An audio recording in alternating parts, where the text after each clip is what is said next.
कौन था पहला कावड़िया? किसने किया था सबसे पहले शिवलिंग का जल अभिषेक?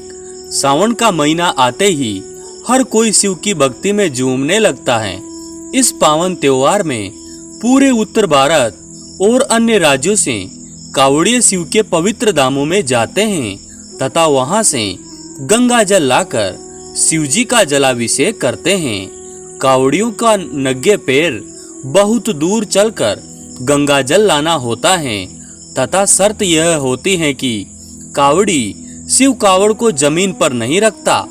इस प्रकार शिव भक्त अनेक कठिनाइयों का सामना करके गंगा जल लाते हैं तथा उससे शिव का जलाभिषेक करते हैं। परंतु क्या आपने कभी यह सोचा है कि आखिर वह कौन पहला व्यक्ति होगा जो सबसे पहले कावड़ी था तथा जिसने सबसे पहले भगवान शिव का जलाभिषेक कर उनकी कृपा प्राप्त करी?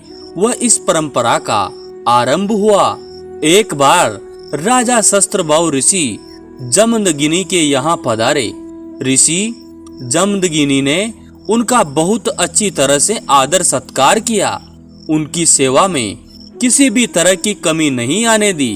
शस्त्रभाव ऋषि के आदर सत्कार से बहुत ही प्रसन्न हुआ, परंतु उसे यह बात समझ में नहीं आ रही थी कि आखिर एक साधारण एवं गरीब ऋषि उसके और उसकी सेना के लिए इतना सारा खाना कैसे जुटा पाया। तब उसे अपने सैनिकों से यह पता लगा कि ऋषि जमदग्नि के पास एक कामधेनु नाम की दिव्य गाय है, जिससे कुछ भी मांगो वह सब कुछ प्रदान करती है। जब राजा को यह ज्ञात हुआ कि इसी कामधेनु गाय के कारण ऋषि जमदग्नि संसाधन जुटाने में कामयाब हो पाया, तो उस गाय को प्राप्त करने के लिए शस्त्रभाव के मन में लालच उत्पन्न हुआ। उसने ऋषि से कामधेनु गाय मांगी, परंतु ऋषि जमदग्नि ने कामधेनु गाय को देने से मना कर दिया। वो अत्यंत क्रोधित हो गया तथा उसने कामधेनु गाय को प्राप्त करने के लिए ऋषि जमदग्नि की हत्या कर दी। जब यह खबर परशुराम को पता लगी कि शस्त्रभाव ने उनके पिता की हत्या कर दी है तथा वह कामधेनु गाय को अपने साथ ले गया है, तो वे अत्यंत क्रोधित हो गए। उन्होंने शस्त्रभाव के सभी भुजाओं को काटकर उसकी हत्या कर डाली। बाद में परशुराम ने अपने तपस्या प्रभाव से अपने पिता जमदग्नि को पुनः जीवन दान दिया।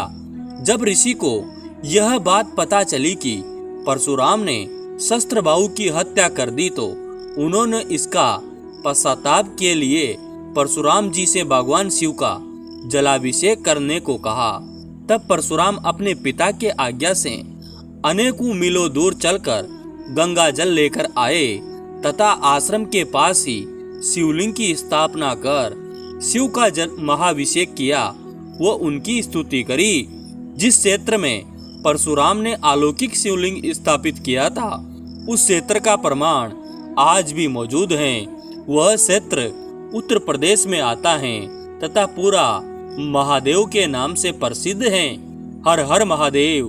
दोस्तों, आपको ये कहानी कैसी लगी? अगर अच्छी लगी तो हमारे YouTube चैनल को सब्सक्राइब जरूर कीजिए और ज़्यादा से ज़्यादा शेयर कीजिए। धन्यवाद दोस्तों।